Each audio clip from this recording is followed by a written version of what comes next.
வாழ்க்கை என்ன வணிகமா? இன்னும் வரதட்சணை தீயில் எத்தனை புஷ்பங்களை பொசுக்கப் போகிறீர்கள்?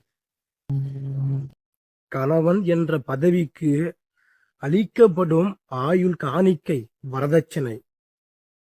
இது இல்லற வாய்வுக்கு கொடுக்கப்படும் மொத்த சம்பளம் வரதட்சணை. கல்வி வீதியில் போட்டதை கல்யாண வீட்டில் தேடும் கயவன்.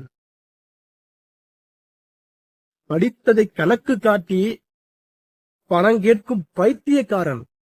பெண்களிடம் கல்வியை எதிர்பார்ப்பதில்லை, காசுகளை எதிர்பார்க்கும் காட்டு மிராண்டிகள். அழகை கவனிப்பதில்லை, அணிகலன்களை கவனித்து மனமுடிக்கும் மடையன்.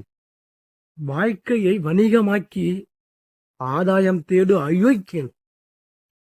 குழாய் தண்ணீர் குளிப்பதற்கு பணம் கொடுப்பவர்கள் குற்றால தண்ணீர் குளிப்பதற்கு பணம் கேட்கிறீர்கள்.